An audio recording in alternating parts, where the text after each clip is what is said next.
Namo tassa bhagavato arahato samma sambuddhassa.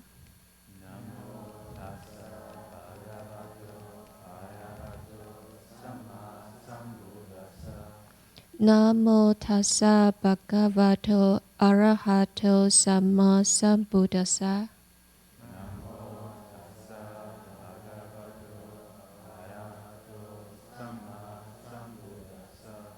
Namo tassa bhagavato arahato samma sambuddhassa.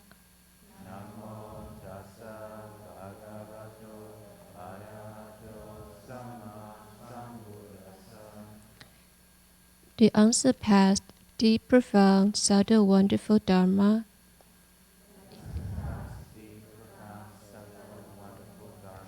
in 100,000 million eons is difficult to encounter.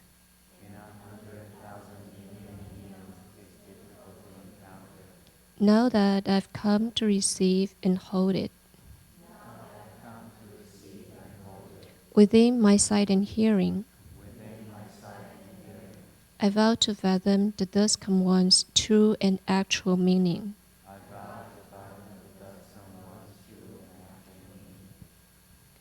O Buddhas, Bodhisattvas, Venerable Master, and all Dhamma friends, good evening. Nice to come back again. I saw several new faces. Let me introduce myself first. This is not my first time to be here. My name is Hen Yi, and both of us come from the city of 10,000 Buddhas. 今天是 this is her first time to be here to give a lecture, and I'll pass the microphone to her, and she will give you an introduction about herself.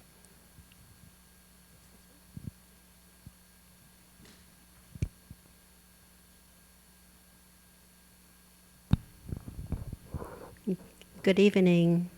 I came from CTTV as well. It's my first time here. So many people here. Okay, let's see. Just to introduce a little bit myself, I came from Hong Kong, and then I migrated into Canada, and about 10 years ago, and I left Canada to CTTB. And my mother tongue is Cantonese, so you may have to bear with my Cantonese accent. I try to speak slow so that you can understand what I'm saying. And same token, and I hope when you ask questions, and you can ask, speak slower as well, so that I can understand what you're saying.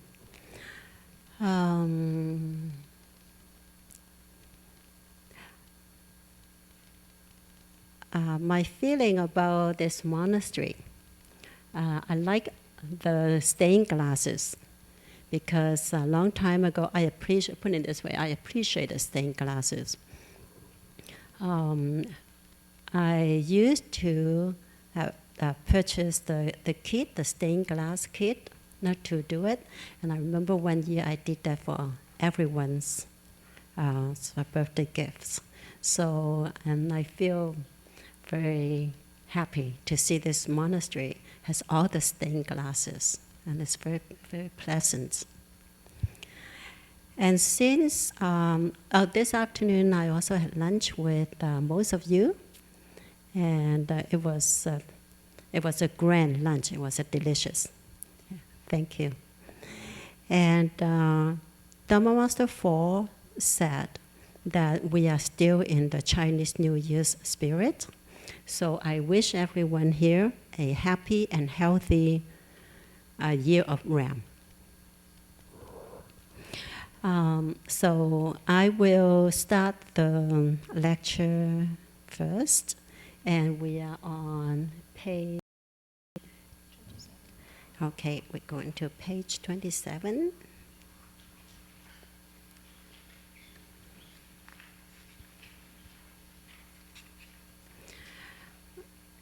Okay, since tonight is my first time, do we normally We read the sutra text together in both languages. in both languages? Yeah. All right, so start with what, Chinese? Yeah. Hmm. 26. Okay, it will be on page 26, 第26页. Where are we? The third line. Here. Is it right up here or right here? From the third line. Oh, okay. So let's do 1, 2, 3. Okay, start with the third line. 第三行. Okay, please put your palms together. 祝玉菩萨智慧光明，于空无上无愿法中，皆善修持，方便智慧，恒功相应，菩提分法，常行不舍. Okay, and the English.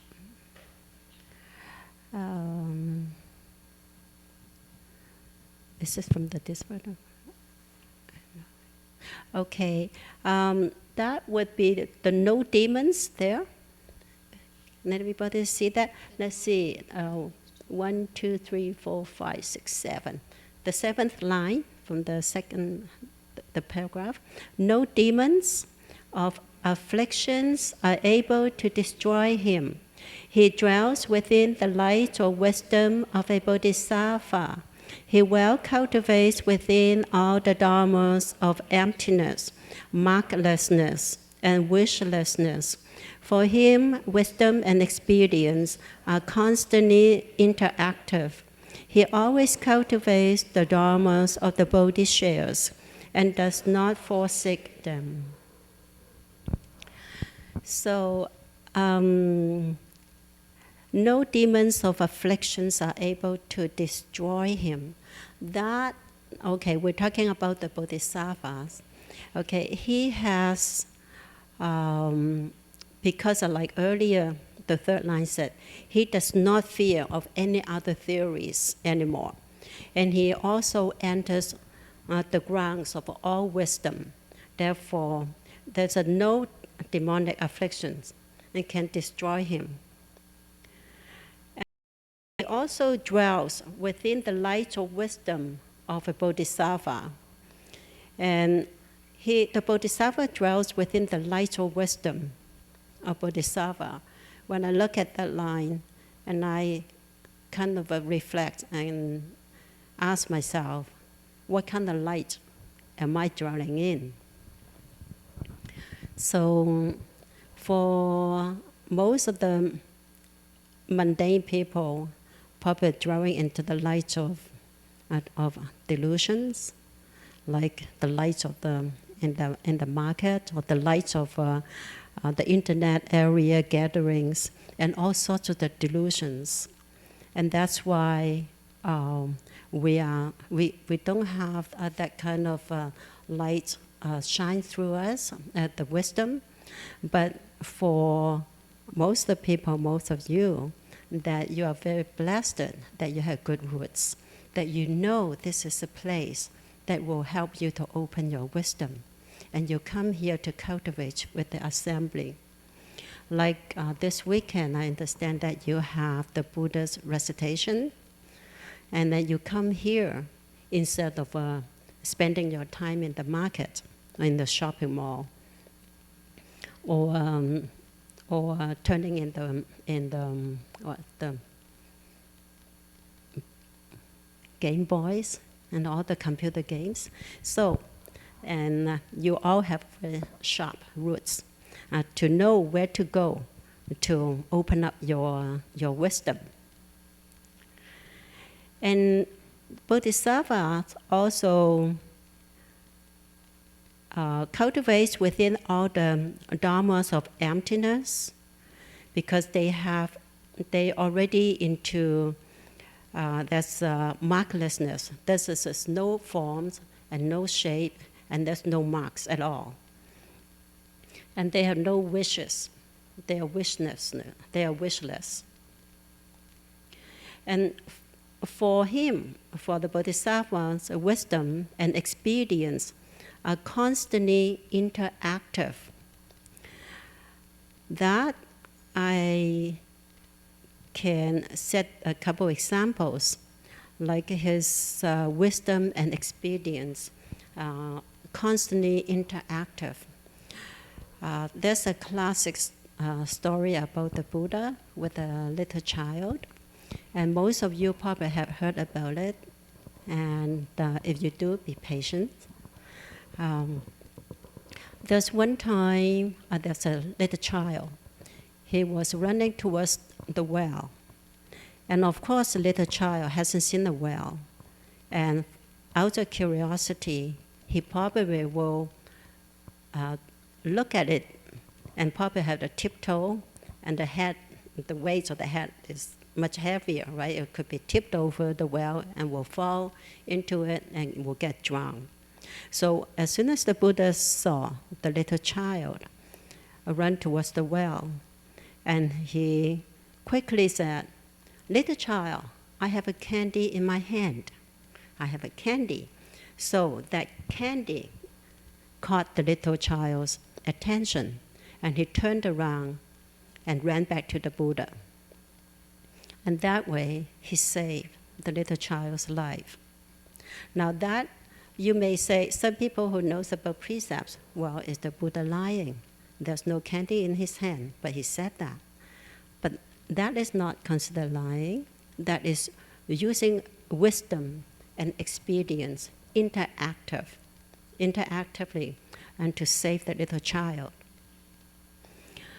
The other way that to demonstrate the wisdom and the experience are constantly interactive is our great master, Venerable Master Hua.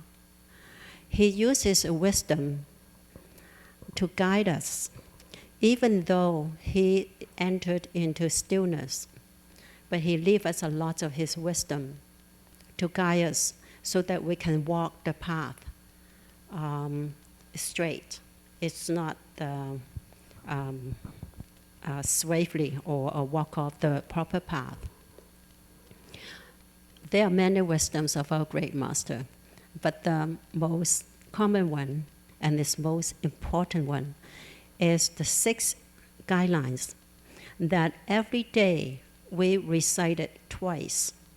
And that guidelines help us to nurture our good root and our wholesome character. And the 6 guidelines are: we should not be greedy. We should not fight to begin with. Okay, if we don't fight, and then we will cultivate harmoniously. And we don't. We try not to be greedy. If we are not greedy for something for ourselves, we naturally would be thinking about others first. And the third one is no seeking. Someone may say, well, I'm seeking for knowledge. Is that bad? If you're seeking, actually this seeking, generally it means no scheming. You're scheming for benefits, scheming for things for yourself. This is seeking, if you're seeking for knowledge to improve your cultivation, and I think that is a good seeking. But seeking for personal advantages, no. And I would say, and that's what it is. And no selfish. Okay, we always should think about because we're living in a community. We always should have a community-centered. Think about the community, and if everybody think in that way, then we will be working very harmoniously, and it will be very successful in our cultivation. And no personal advantage, which is you are not doing anything, calculating for yourself first. Like, is there any outcome would be benefit to me, rather than to others or the community? We don't, we try to stay away from that. And the sixth one is no lying. Normally when we lie, because we want to cover up something, and that quite related to selfish and personal advantage. If you're not doing that, if you're not covering up anything, you don't need to lie. So just based on these 6 principles, it seems to be like, we always talk about this. Every day we hear about these 6 principles, 6 guidelines. But can we do it? Have we mastered it after all these years? Have we even mastered one? Just no fighting? One day, no fighting. Okay? I probably would encourage everyone, mark it down on the calendar.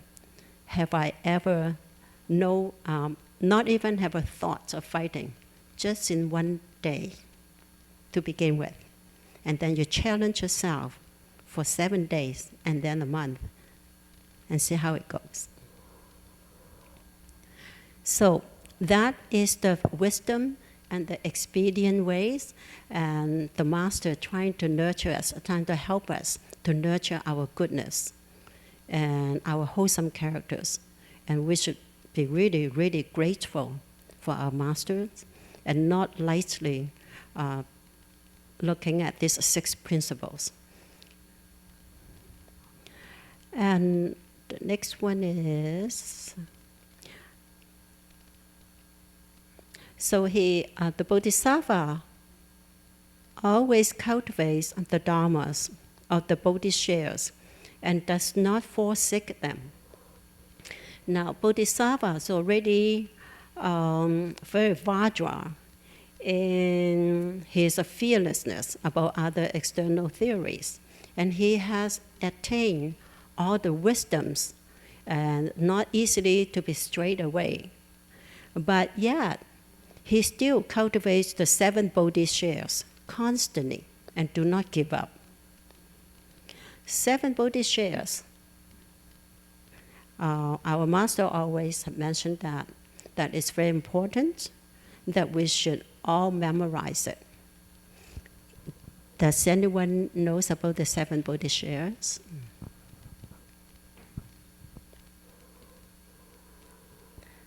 Okay. The first one is you select a Dharma door. A Dharma door, normally it works really well with you, that you feel comfortable. Like today, some of you probably have already found out reciting the Buddha's name is something that it really jives with you. When you recite the Buddha's name and you feel that like you're in the mother's cradle, or maybe like a baby sucking his thumb. So that is something that's very comforting. And it's a Dharma door is right for you. And it will work well with each other. Then, okay, once when you find the right Dharma door, you select one, then you vigorously cultivate it, and then you will, it will manifest. The energy will show in your body. Some people may see it, may see the glow in you, and some people may feel the energy that coming out of you, the joy of your cultivation from your Dharma door. And once when you are vigorously cultivate your Dharma door, then the joy coming out, or the energy is kind of sending out from you, then it will cast out all the coarse delusions, such as the 3 poisons, the greed, anger, and hatred. And if you are very cultivate vigorously, you are very into your Dharma door, you would not want to greedy for anything else. You'll be really working on the Dharma door that you're working at, that you like. And you also will receive responses as well. And if you are have a certain degree in your cultivation, then you won't have time to get anger. You'll be very happy and very joyful because of something that you like, and you feel you'll be more energetic. So you will not have any hatred or anger with anyone else. And if you're happy all the time and you are doing the right thing, then you will not have time to do the silly things like going off shopping or craving for good food or craving for material things. You wouldn't want any of those. And you'll be very happy and joyfully and cultivate your own Dharma door. And I hope you had the sense today in your Buddha recitation. And then, now that's the cause, the delusion that you will cut off. And then that will be a subtle one. The subtle delusions, you also will eventually renounce them. Like any kind of the subtle delusions, those are gradual little ones. They are not obvious, but they are creeping up on you, such as emotion. Sometimes some kind of emotions could be subtle. And even that, because you're so into your cultivation, and even those little ones, you wouldn't even bother with them. And the sixth shares is the samadhi. And once when you don't have the cause delusion and you don't have the subtle delusions, and you vigorously cultivate your selected Dharma door, and you will generate some sort of samadhi, some kind of flavor in your Dharma door. And then, once when you have the samadhi, you'll be very mindful with what you do. You will not be easily astray, get disturbed by somebody else, by the external factors. So Bodhisattva, they always constantly cultivate the Dharma of the Bodhishares. And yes, they will not forsake them. I don't know if I say it clearly. Are there any questions? Okay. If not, then I will pass it on to Yi Fa Si.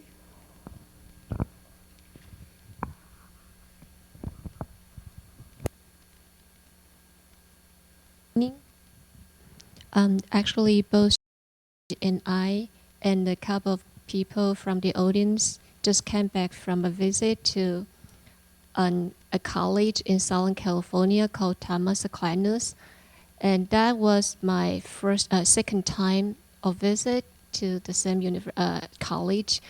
And at the end of my talk, I prepared some slides to show everybody that describe how wonderful our trip was. And some of my university, Dhamma Realm Buddhist University colleagues are also in the trip. So I would like to invite them to give some as I show the slides to you at the end of the talk. And then now I'm going to continue on the text that follows the paragraph that Jing Tianshi has just introduced. So let's read the sutra text all together. It's on page 26, the second paragraph. Those who understand Chinese, please read the text together with me. 佛子菩萨住此现前地中，得般若波罗蜜恨增上，以顺忍，以于诸法如实相，随顺无 English on page 27. Disciples of the Buddha, when the Bodhisattva is dwelling on this ground of manifestation, he achieves increase of the practices of prajna paramita. He obtains the third level of patience, that of clarity and keenness to accord. He accords with the real mark of true thusness of all dharmas and does not oppose it. Okay. Basically, this paragraph is about the Bodhisattva on the sixth ground, the ground of manifestation, is able to continuously cultivate the prajna paramita. So, what does paramita means? Does anybody know? Paramita. It means arriving at the other shore. And what kind of shore? The shore of ultimate liberation. So, when this Bodhisattva is able to arrive at the other shore, which means that he already perfected the paramita of prajna. Prajna means wisdom. So, this Bodhisattva is able to attain the perfect wisdom. However, since he already attained the perfect wisdom, why he has to continuously cultivate wisdom?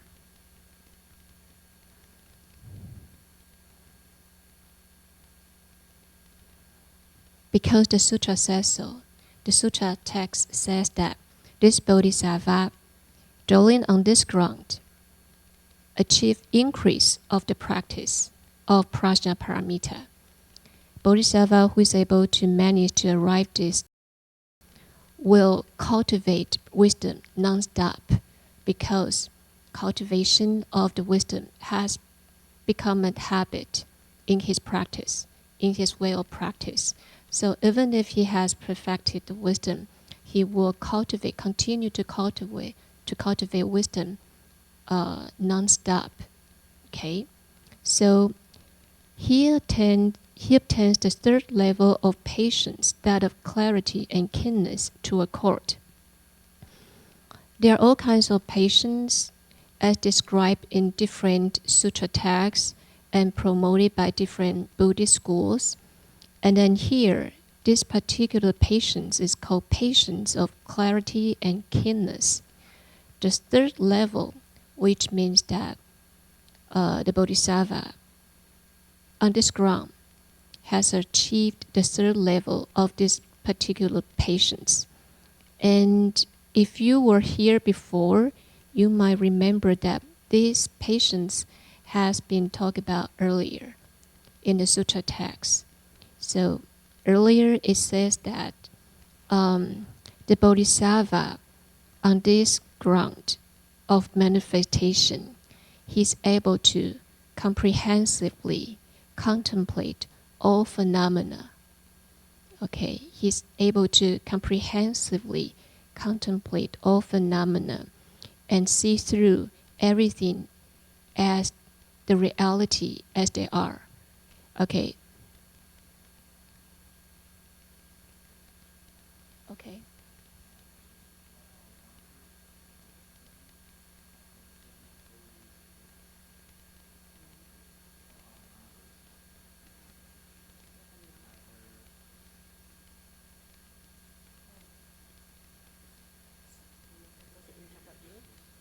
Huh? Do you want me to listen?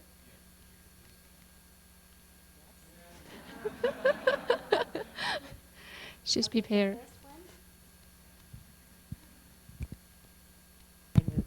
Okay. Sorry for the interruption. Okay, 7 Buddhist shares. The first one is selecting a dharma. The second one is vigorously cultivated. And the third one is the joy derived from cultivation. The fourth is casting out coarse delusions. The fifth one is renouncing subtle delusions. The sixth one is samadhi. And the seventh one is mindfulness.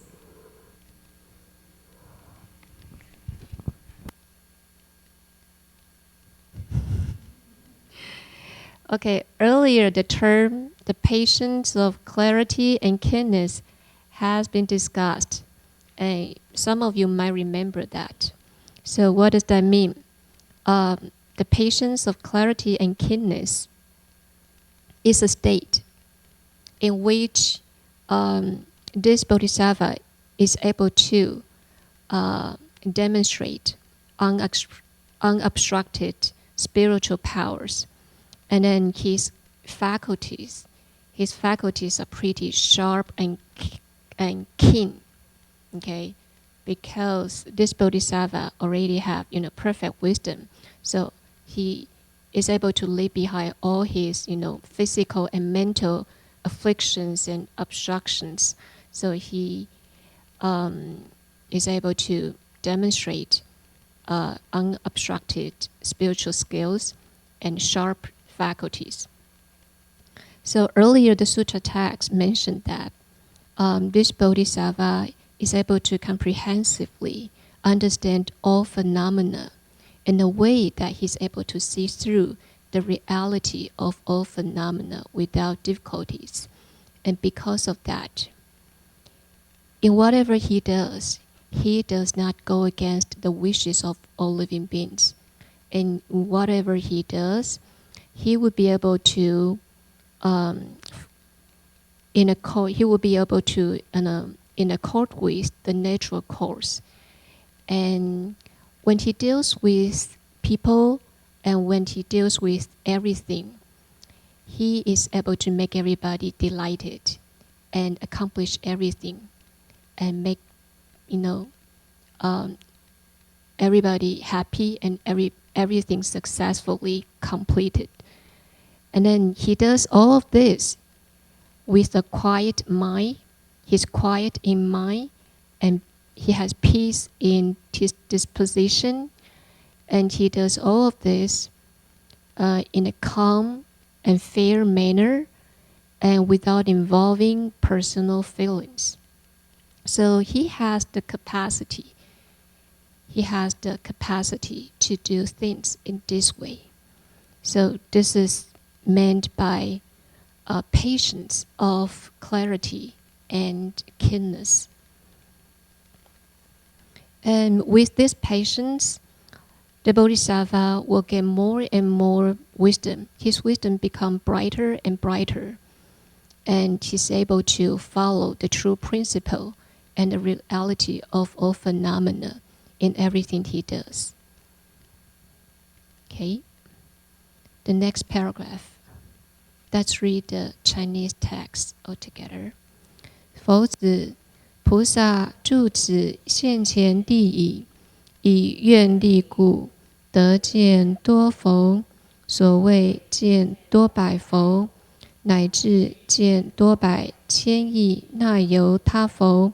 悉以广大心身心供养恭敬尊重赞叹，衣服饮食卧具汤药一切资身，悉以奉施，亦以供养一切众生，以此善根回向阿耨多罗三藐三菩提。So Bodhisattva on this ground, because of his vows, he is able, Disciples of the Buddha, once the Bodhisattva dwells on this, the ground of manifestation, through the power of his vows, he comes to see many Buddhas. That is, he sees many hundreds of Buddhas, up to and including seeing many hundreds of thousands of qualities of Nayutas of Buddhas. With a vast great mind and a profound mind, he reveres and makes offerings to them, worships and praises them, completely offering up all the necessities of life, clothing, food and drink, bedding and medicines. He also makes offerings to all the multitudes of the Sangha and transfers those good deeds to Anuttara Samyak Sambodhi. And skillful and clever expedients are constantly interactive. He always cultivates here and does not forsake them. So Bodhisattva on this ground, because of his vows, he's able to see limitless, numerous Buddhas. And because of his able to make a variety of offerings, which include food, clothes, beddings, medicine, and sustained materials needed in life, with a great, vast mind. Because of the goodness of this, the vow and his great mind to make array of variety of offerings to Buddhas and also to Sanghas, he's able to see the Buddhas. So it might imply that we are not yet able to see Buddhas because we have not yet brought up enough, good resolve of, wishing to see the Buddhas, and also because we haven't made enough offerings to the three jewels. Next paragraph, the second paragraph on page 28.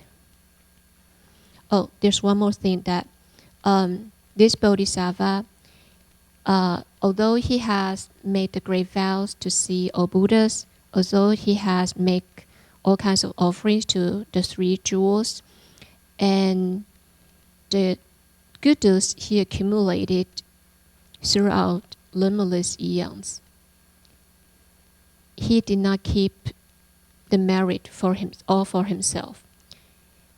And he is able to, dedicate all these merits to the attainment of Anuttara Samyak Sambodhi, which means the Buddhahood. So after we make offerings, after we make vows, awesome vows, we can also follow the same format of practice that, making dedication of merit as our habit, as a way of practice. So it's important to have this kind of habit, because if we do good deeds in our daily life, but we do not dedicate the merits through the wholesome deeds that we do, and then in the future life, we might have a better, mundane life, which means you might become rich, or you might have, a lot of, you have much better material life, or you might have, have high position or good name. But because you do not direct all the merits to the attainment of transcendental spiritual achievement, so all these good merits you create in this life would direct you to a more, better material life in the future. So it's important for a practitioner to direct the good merits that you earn to a more transcendental spiritual achievement in the future. And the dangerous part of not directing your merit to a transcendental spiritual achievement is that if you have a very good life in this lifetime, then you will forget to cultivate. And because you don't feel pain that much, then you will not try to, transcend the three realms to get out of the mundane world. It means that the more better life you have, the less you would be reluctant to face the reality that you are still in the mundane world, but because the better life will make you, less reluctant to cultivate and try to get out of the mundane world. Okay, next paragraph. Second paragraph on page 28, Chinese. 于诸佛所恭敬听法，闻以受持，得如实三昧，智慧光明，随顺修行，一持不舍，又得诸佛甚深法藏，经于百劫，经于千劫，乃至无量百千亿那由他劫，所有善根转更明净。English starting from line 5th. We already read it just now. We can read it one more time. For him, wisdom and skillful and clever experience are constantly interactive. He always cultivates the dharmas of the Bodhi shares and does not forsake them. In the presence of all those Buddhas, he reverently listens to their dharmas, and having heard them, he accepts and holds them. He obtains the samadhi of true thusness and the light of wisdom, and accordingly cultivates. He remembers and retains them, and does not abandon them. So this Bodhisattva, on the sixth ground of manifestation, in the presence of all Buddhas, he will, reverently listen to the Dharma, to the Dharma of all Buddhas. After he listened to the Dharma, he would put them into practices and uphold them sincerely and honestly. And because of this, he's able to attain the samadhi of true thusness. The samadhi of true thusness is a state, is a mental state in which you're able to see the reality of all phenomena. Okay, so the light of wisdom, he will also attain the light of wisdom. That means wisdom. So he would able to, through the samadhi and the wisdom he has attained, to cultivate and always remember it and adhere to them without forsaking them. Apart from that, this Bodhisattva is able to attain and realize the profound Dharma treasury of all Buddhas, which means he will be able to understand the very deep and very broad Dharma of all Buddhas. And through his cultivation that he accumulated throughout limitless eons, his Jutta goodness will become brighter and brighter, pure and pure. Okay, next paragraph. 譬如真金以譬琉璃，宝烁烁魔银，转更明净。此地菩萨所有善根，亦复如是，以方便慧随逐观察，转更明净，转复即灭，无能应蔽。Third paragraph on page 29. He furthermore obtains the treasury. Oh, did we read this part already? It should be fourth paragraph. This is just as true gold when repeatedly polished with the gem vapulia, ever brighter and more pure all the good deeds of the Bodhisattva on this ground are just the same way, through his use of wisdom, of experience to record and contemplate, they become ever brighter and more pure, evolve towards still extinction, and cannot be obscured. This is just as true gold. I don't know what's meant by true gold.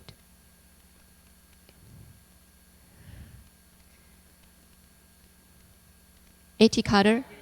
Huh? $80 carder? What's $80 carder? 18 carats? Okay. It simply means pure gold, right? It's not true gold. It should be pure gold, right? Pure gold. Huh? 24 is pure. Oh, this is 80. Even pure. Silver. 80 is silver. That's 80K. And 24 is pure or less pure. Okay, you are more familiar with this. I think it simply means pure gold. It's 24, right? 80. 80 is mixed with silver. 18. 18 is the...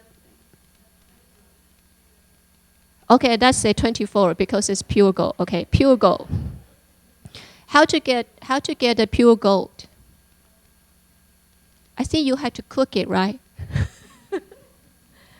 No? How? Polish?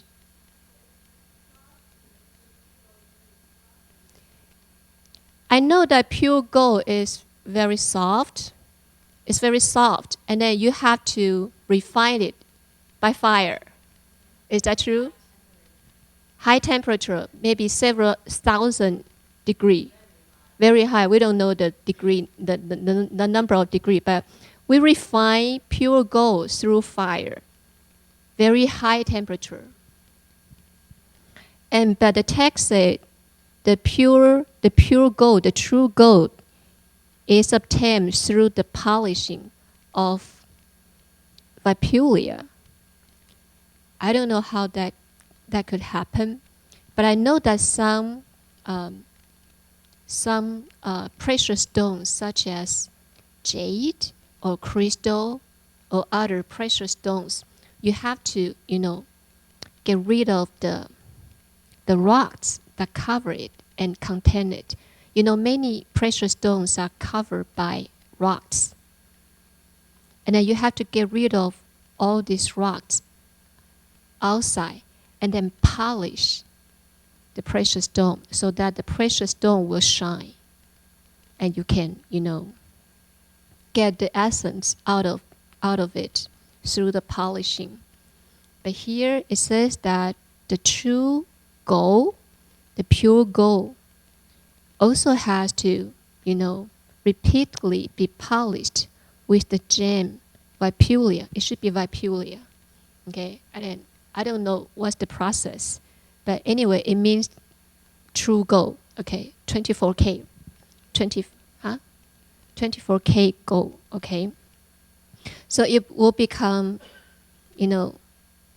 ever brighter and more pure. So the Bodhisattva on the sixth ground is the same. His roots of goodness have to, go through the similar process. What is the similar process like? That means he constantly contemplate with the patience that we just mentioned, the patience of clarity and keenness, and the wisdom that he has gained. Okay, he has gained.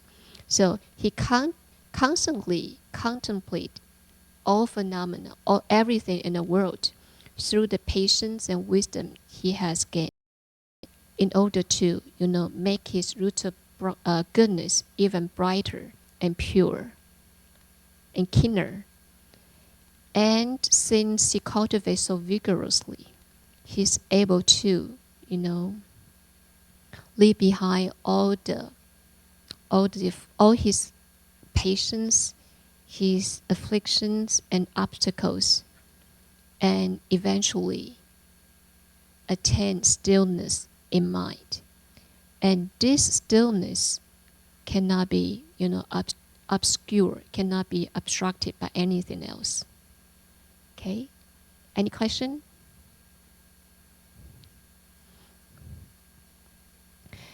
Let's look one more paragraph before we show the slides. Okay? So last paragraph on page 28. 譬如月光照众生身，令得清凉，四种风轮所不能坏。此地菩萨所有善根亦复如是，能灭无量百千亿那由他众生烦恼炽火，四种魔道所不能坏。English. This is just as the moonlight shines on sentient beings' bodies, bringing them pure refreshment, and the four wheels of wind cannot destroy it. All of the good deeds of the Bodhisattva on this ground are just the same way. They can extinguish the raging fire of afflictions of limitless hundreds of thousands of codies of nayutas of sentient beings. And the four kinds of paths of demons are not able to destroy them. So there's another analogy, like moonlight. When the moonlight shines upon the body of living beings, the moonlight can make living beings feel cool and fresh and at ease. So, and this kind of feeling, this kind of pleasant feeling, the cool feeling, the easy feeling, okay, cannot be destroyed by the four kinds of wind wheels. What are the four kinds of wind wheels? The four kinds of wind wheels have to fit in with 4 seasons. Okay, 4 seasons. In the springtime, what does the wind looks like in springtime? Soft is gentle breeze, right? The spring wind is gentle breeze, and the gentle breeze is analogous to the demon of affliction. Gentle breeze is like the demon of affliction. Does that make sense? Demon of affliction. Demon of affliction, 烦恼魔. Does that make sense to you? No? Very good. Gentle breeze doesn't look like demon of affliction. Then why it's so? It's because love is just like gentle breeze. Love is like gentle breeze, okay? And love is the cause of affliction. So the spring wind is just like a demon of affliction. It will bring about affliction, okay? So this is not good, right? And the second wind happened in the summertime. Okay? The second wind is analogous to the skanda demon, the demon of the 5 skandhas. What are the 5 skandhas?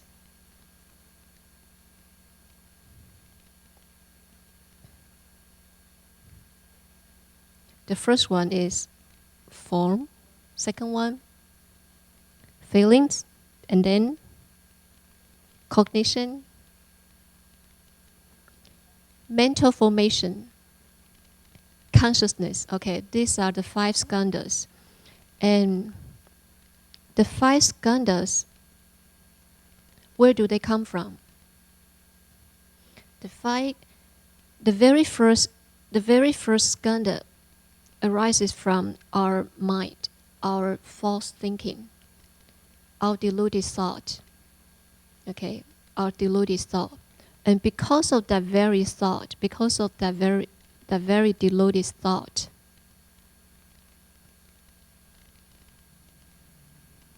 all the 5 skandhas will appear.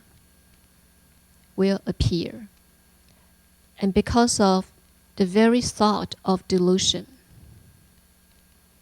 one will, give rise to attachment. And because of that attachment, a physical form will come into being. Okay? And this refers to our physical body. Okay? So our body is a result of delusion. Because of that very first deluded thought, attachment arises. And because of that attachment, the physical form is formed. And once we have this body, what comes next?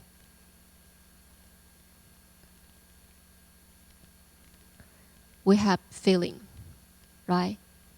Our bodies have all kinds of feeling. That has to, do with our 6 sense faculties.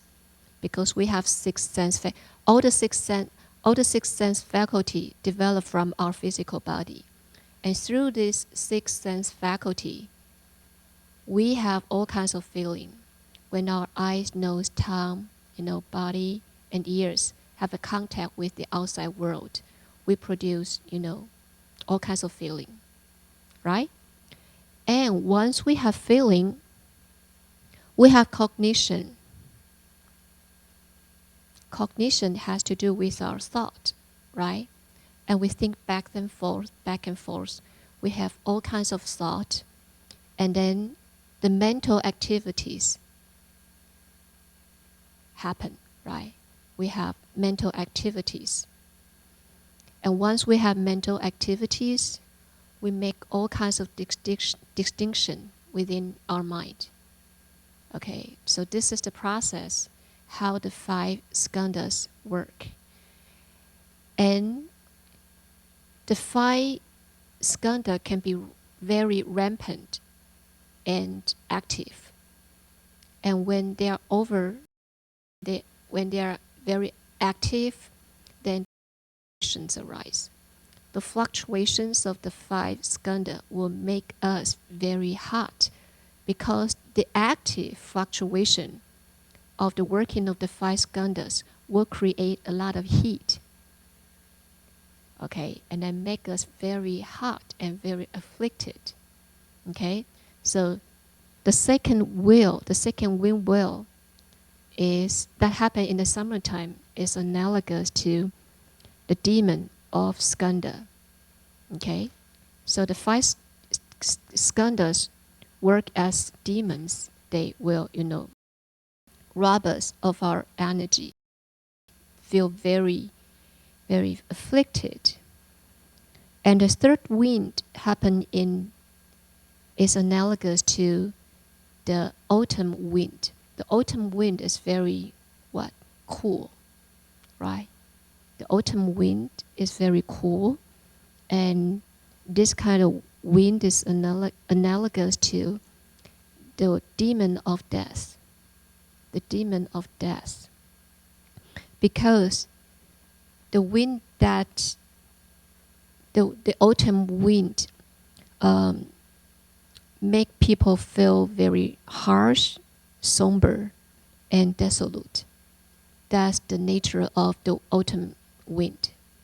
Okay? And the last wind happened in the wintertime. And this wind is analogous to the heavenly demon, the celestial demon, the heavenly demon. And the heavenly demon like to, destroy and damage people's good deeds. If you want to be good, if you want to do the wholesome deeds, the heavenly beings will come to disturb you and obstruct you from doing the good deeds. So the winter wind is analogous to the heavenly demons. So the sutra text continues saying that the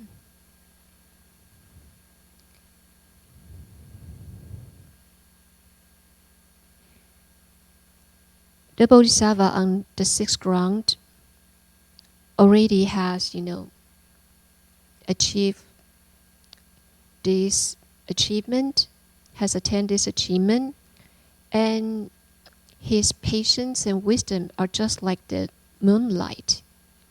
When the moonlight shines upon living being, it brings comfort and freedom and peace to living beings. Even the power, even the four-wheel wind that we just mentioned, even the four-wind wheels are very powerful. They cannot destroy it. The goodness, the good feeling that this Bodhisattva is able to bring to living beings. So the good deeds of this Bodhisattva like this, okay? And then this deeds of goodness can never be destroyed by the powerful wheels of wind. And apart from that, the moonlight, which refer to the deeds of goodness of the Bodhisattva, is able to extinguish the blazing fire of the affliction of all. So the last line says, the four kinds of paths of are not able to destroy them. So the four kinds of paths of demons, I think the translation can be changed a little bit. It simply means that the demons are not able to destroy the deeds of goodness of this Bodhisattva. And then these four kinds of demons are just like the four powerful wind wheels that we just talked about. Okay, just one more paragraph, we are able to, put an end to today's lecture, which is on page 30. 此菩萨十波罗蜜中，般若波罗蜜偏多，于非不修，但随力随分。否子是名略说菩萨摩诃萨第六现前地。Page 31. The Bodhisattva among the 10 paramitas stresses the paramita of prajna. It is not that he fails to practice the others, but he only does so according to his power and proportionately. Disciples of the Buddha, this is called a generation of the Bodhisattva Mahasattva's ground of manifestation. So, the concluding part of this paragraph is that this Bodhisattva, it's not that he doesn't cultivate the other paramitas, but he put more focus on the paramita of prajna, which means wisdom. Okay, so according to his capacity, his preference, and the conditions, he, put more emphasis on cultivating the wisdom. Okay, so where's the projector and screen? And Tao, do you want to come down to support me?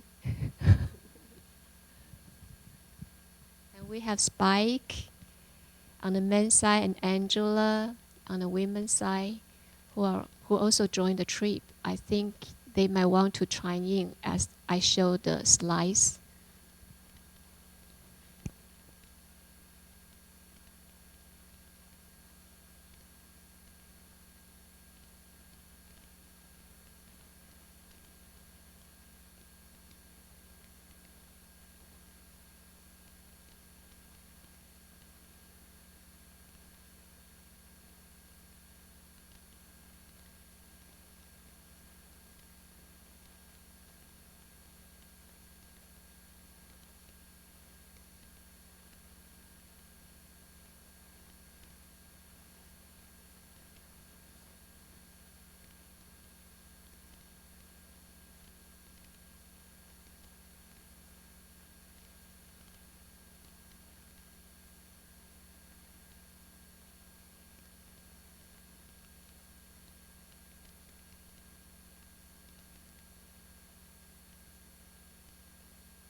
How do you want to come in front?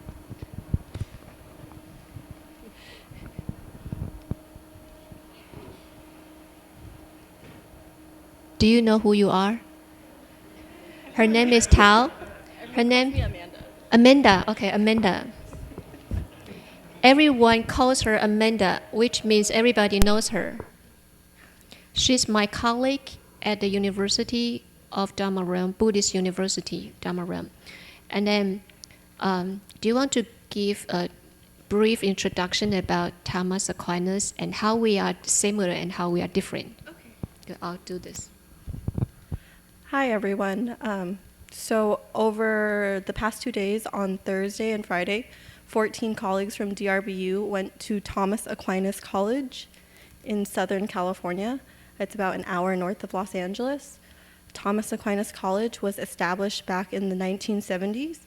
It is a Catholic liberal arts college, so it is similar to DRBU that we are using a single integrated curriculum, meaning there is no such thing as a lecture. Students are in discussion, and they do not read from textbooks, they read from primary text, and they are learning Eastern and Western classics. Similarly, Thomas Aquinas College does the same thing. All the students are predominantly Catholic, so that is where we differ, but they have very similar lifestyles for their students, gender-segregated dorms, a very heavy emphasis on spirituality. So our campus life department went to go visit to see how the students are doing and how we can emulate that with our students. Okay. Is the screen done already? Okay.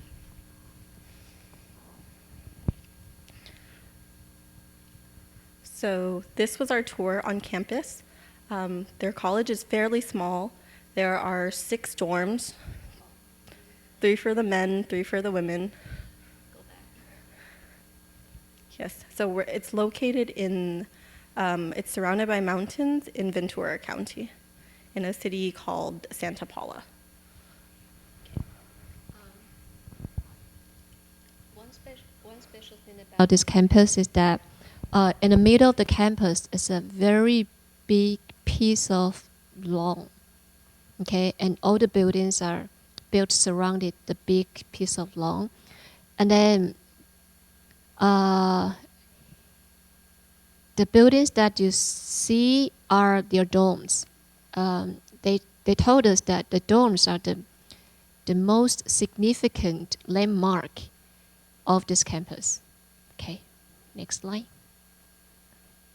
Oh, this is C beta. Okay, do you want to talk about this pond? There's more than one, right? Do you have a smaller one? Okay. We had an opportunity on Thursday afternoon. Was it Thursday? Yeah, Thursday afternoon. A nurse showed us there are 3 ponds, and they are all fed by natural springs. So actually the water we touched it is still pretty cold, but the people, some people still swim in it. And okay, and also the other thing is, as she mentioned, after the, quite often after the exams, and then to let out that stress, they will dive into the cold pond. It doesn't matter what, like in the 4 seasons, it doesn't matter winter or summer, they do that. And the other interesting thing is, I think the last point is the smallest one, but they have a race at the end of the year, when the school semester.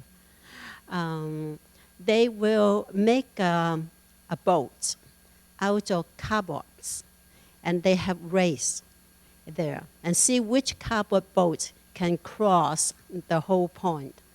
And most of them can make it.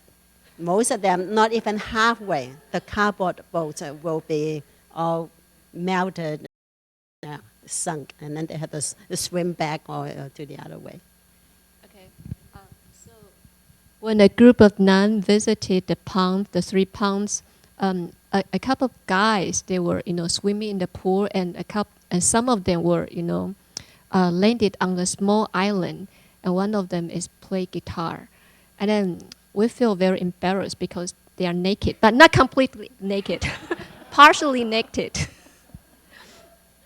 And the school nurse told us, very good part of the school is that the Thomas Aquinas, they do not put as much focus on study as the other schools.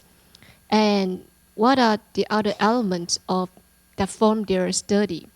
That includes other student activities such as hiking and music.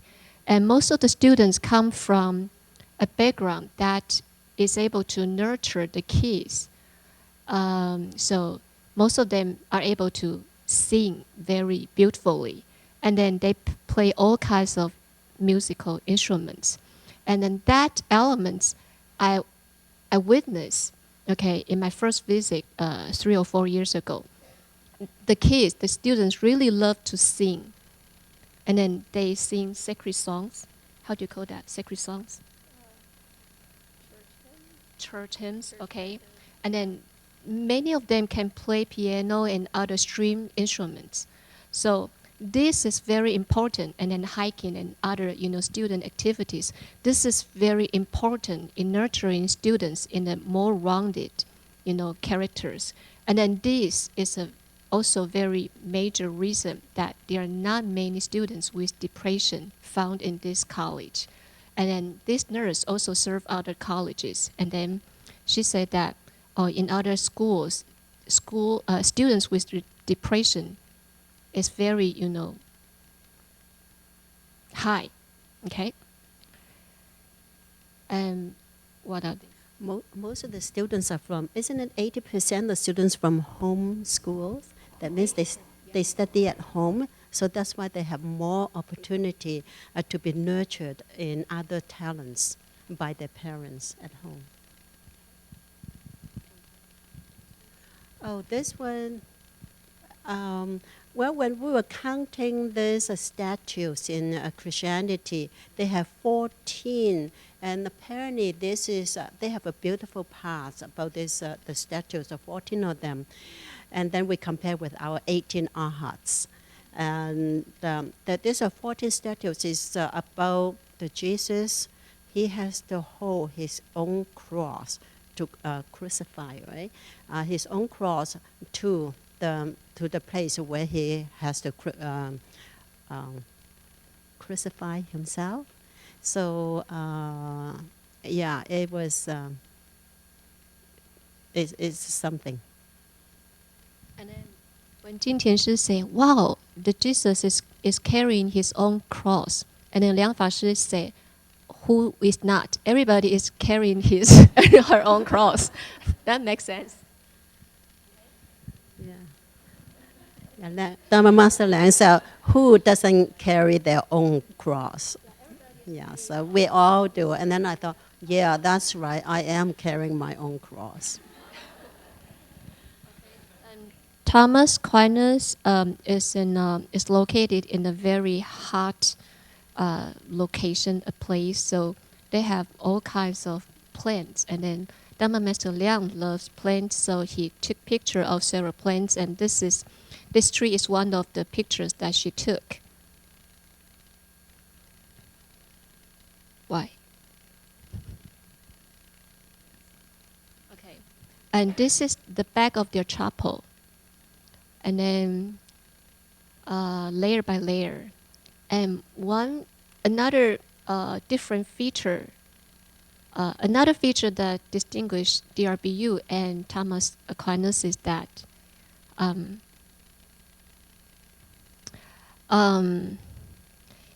this school put spiritual practice as their supporting element apart from their, academic study.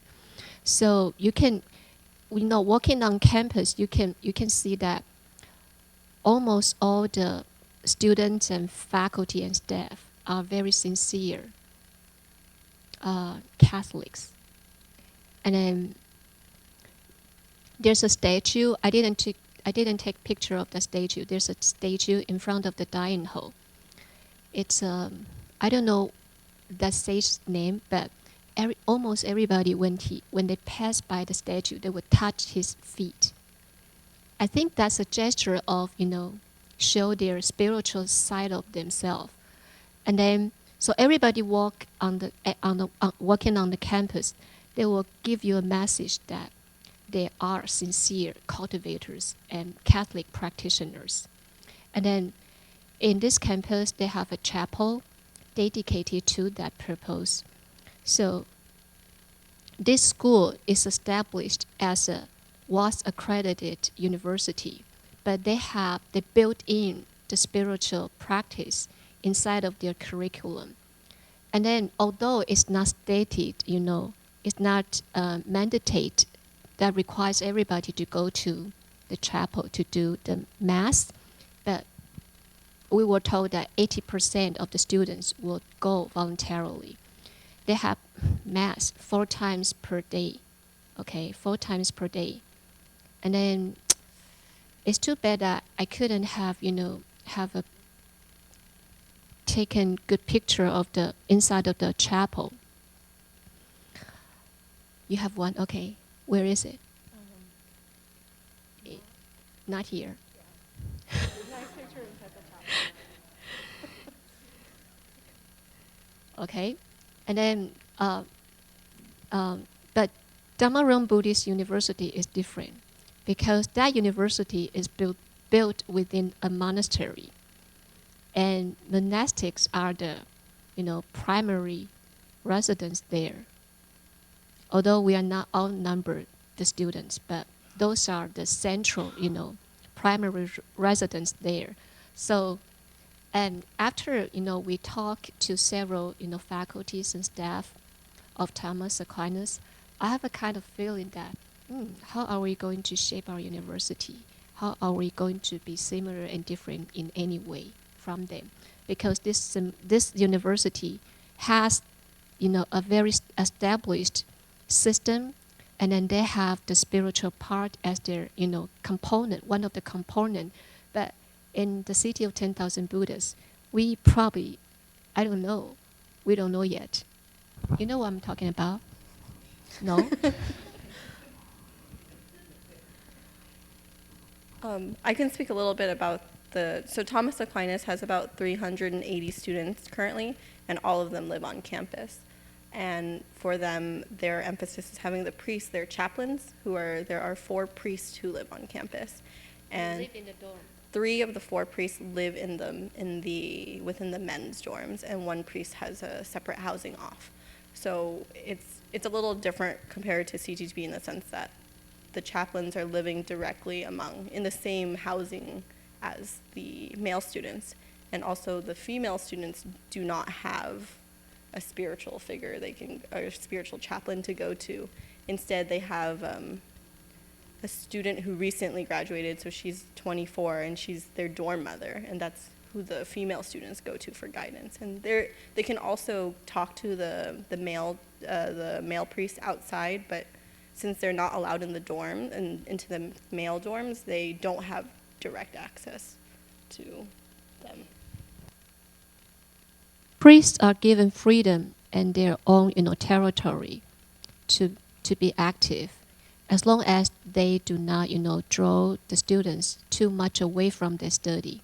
And then, according to the academic dean, they have their own place, and then they are treated, regarded very, in a very respectful way.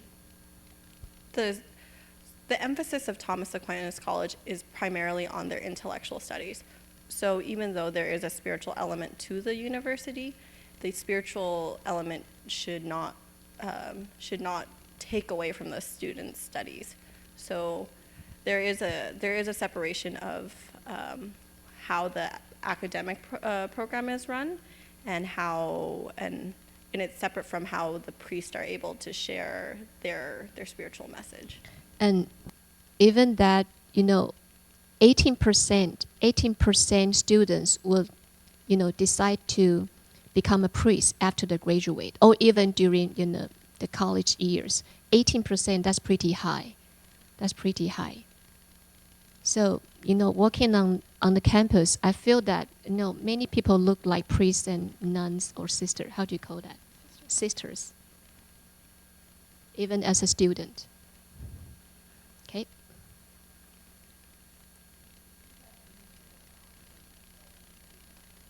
I think it's not appropriate to take pictures when we are observing their class.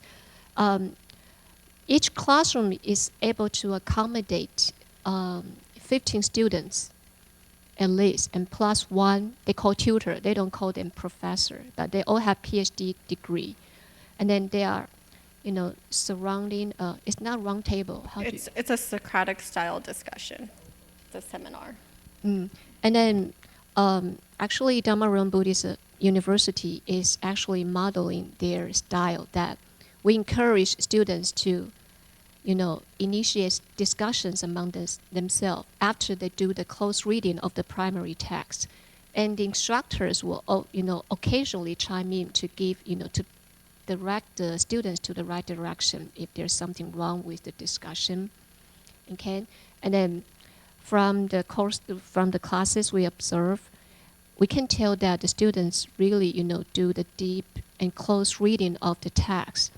And then in the class, during the class discussion, not everybody is active, speakers, but they're listening. Okay, this is the inside of the chapel. Do you have anything to talk about this? No? Spike, you want to say anything about the chapel?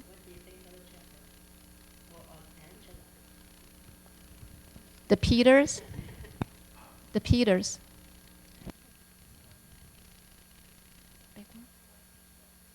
Is that?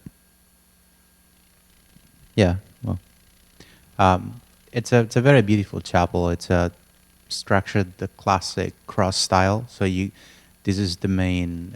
It has three navels with a main one that leads to the cross that is in the middle, which you can't really see, but you have the altar and the cross at the very middle, and then two smaller corridors on the two sides, and then it's shaped like a cross, and the priest will do the ceremony at the very end, like you've probably seen elsewhere. It's kind of peculiar because they do. They're very traditional. So, for example, their masses, they will be in Latin. They're not doing it in English. So they're very traditional, and there is a peculiarity, like the altar. Most of the new churches, they will have the altar with the priest facing the people, the mass. That come to the mass, to the ceremony, but in the old school, the old way, the priest actually faced the cross, so everybody was looking in the same direction. So they still carry and sort of carry on some very old traditions.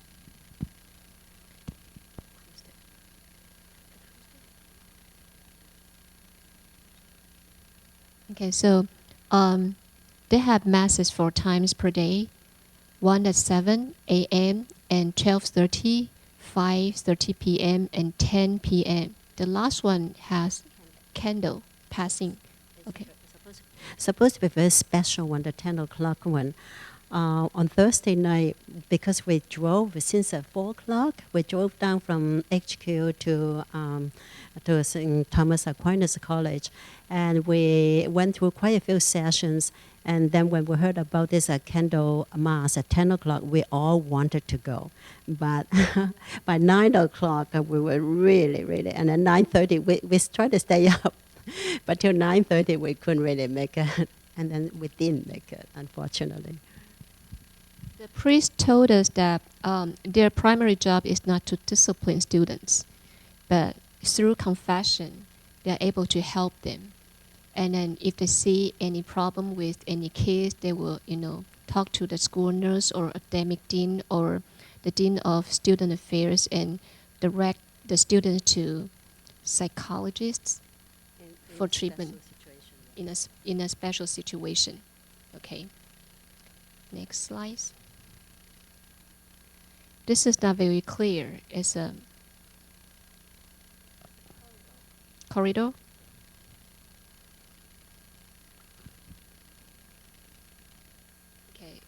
This big tree lies right in front of the chapel, very big. It looked very spiritual. And 今天是很静想是 watching the Mother, how do you go, Mother Mary, on top of the chapel. This is in the early morning of Friday. Okay, this is Mother Mary. And this is the front view of the dorm. Well, okay. This shows you that is the landscape or the layout is very much like our CTTB, the Miaojue the wonderful mountain, Enlightenment Mountain. Yeah.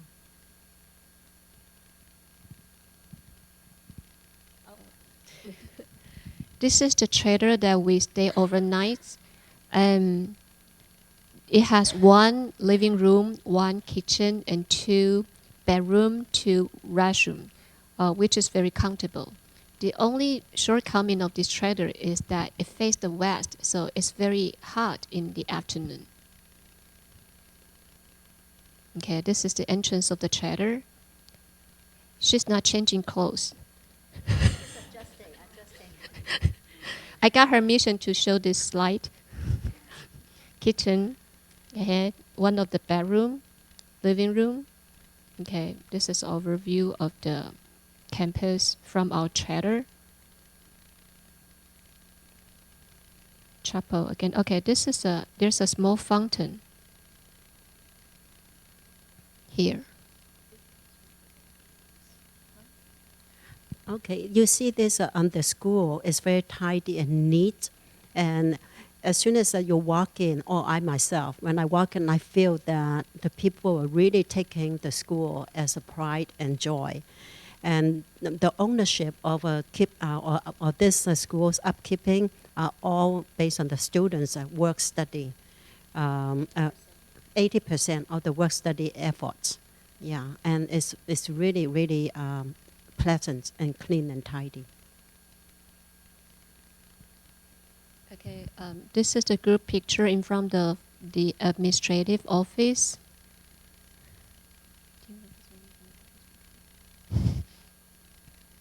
So that's our 14 staff members from DRBU covering, we all want to visit. Everyone covers different areas of the university, including residential life, to see how the students live and comparing to that to what we can do at DRBU, dining services, how we can accommodate the various student nutrition needs, student activities, to see how we can, for example, I spoke to a student at Thomas Aquinas, and because the program is so rigorous and there's so much discipline that requires going into it. The students also need leisure time. Like that's also very important to them so they can focus on their studies. So we were figuring out what kind of things they do at the university, how they can incorporate leisure time into their schedule. Jin Chuanshi and Jin Heshi also joined the group, but they were not here. So, and Angela, do you have anything to share or to add? That's it? Okay, it's 9:10, so we stop here today. Let's do the dedication now.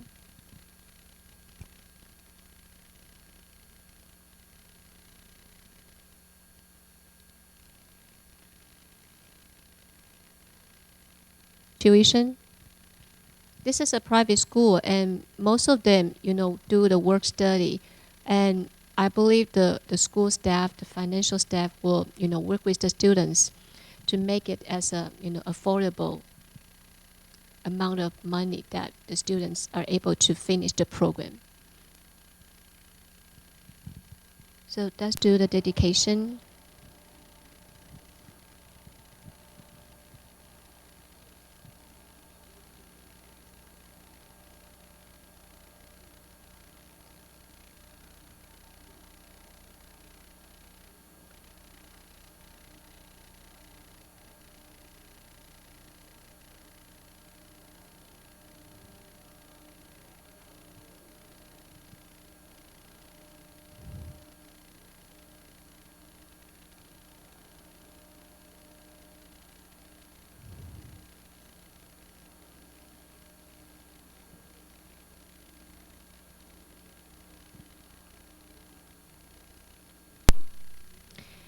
May every living being of myself one day radiant with I share the fields of peace with hearts of goodness, luminous and bright.